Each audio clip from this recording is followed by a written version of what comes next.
சரிங்களா? இன்னைக்கு நம்ம இந்த 5 பேருக்கும் உள்ள தனித்தன்மைகள், இவங்ககிட்ட உள்ள தனித்தன்மைகளை பத்தி நம்ம படிக்கலாம். ஓகே, முதலாவதாக நம்ம பாலூட்டி பார்ப்போம். சரி, பாலூட்டி என்றால் என்ன? பாலூட்டி உள்ள விலங்குகள்லாம் பார்த்தீங்கன்னா குட்டி போடும் விலங்குகள். குட்டி போட்டு நம்மளுடைய குட்டிகளுக்கு பால் கொடுக்கும். அது நம்ம பாலூட்டி விலங்குகள்னு சொல்லுவோம். சரிங்களா? சரி, பாலூட்டி விலங்குகளுடைய தனித்தன்மை என்ன அப்படின்னு பார்ப்போம். ஓகே, இது எடுத்துக்காட்டு. பாருங்க, மான், ஆடு, ஓகே, இது வவ்வால், அடுத்து கங்காரு, ஓகே, குதிரை, இன்னும் நிறைய இருக்குது. சரி, இது சில எடுத்துக்காட்டுகள் தான், பாலூட்டி விலங்குகளுடைய சில எடுத்துக்காட்டுகள். ஓகே, இப்ப பாலூட்டி விலங்குகளுடைய தனித்தன்மை நம்ம பார்ப்போம். ஓகே,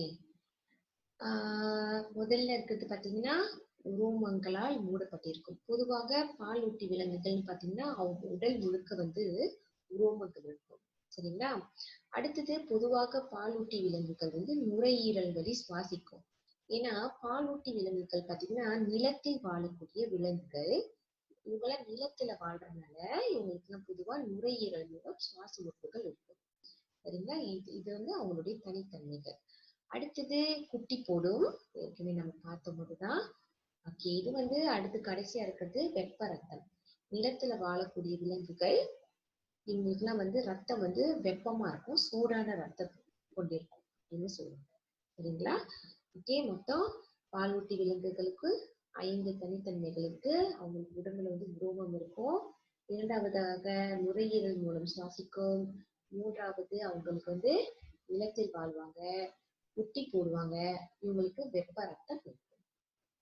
சரிங்களா? இவங்க பாலூட்டி விலங்குகளின் தனித்தன்மைகள். அடுத்தது பார்ப்போம். ஸோ இதுதான் எடுத்துக்காட்டு. முதல்ல உங்கள்கிட்ட சொன்னேன்ல எடுத்துக்காட்டு. இப்போ பாத்தீங்கன்னா இங்க காட்டுறது ஒரு நாய், வீட்டில் வளர்க்கக்கூடிய ஒரு பாலூட்டி விலங்கு. இது பாத்தீங்கன்னா உடம்புல உரோமம் இருக்கு. உரோமம் இருக்குன்னா அது ஒரு பாலூட்டி விலங்கின் ஒரு தனித்தன்மை. அடுத்து டீச்சர் சொல்லியிருந்தேன், குட்டி போடும். பாருங்க, இது ஒரு கரடி பார்த்தீங்கன்னா குட்டி போட்டு அந்த குட்டியை வைத்திருக்காங்க. அடுத்து இது ஒரு மாடு. இது மாடுடைய நுரையீரலை காட்டுகிறது.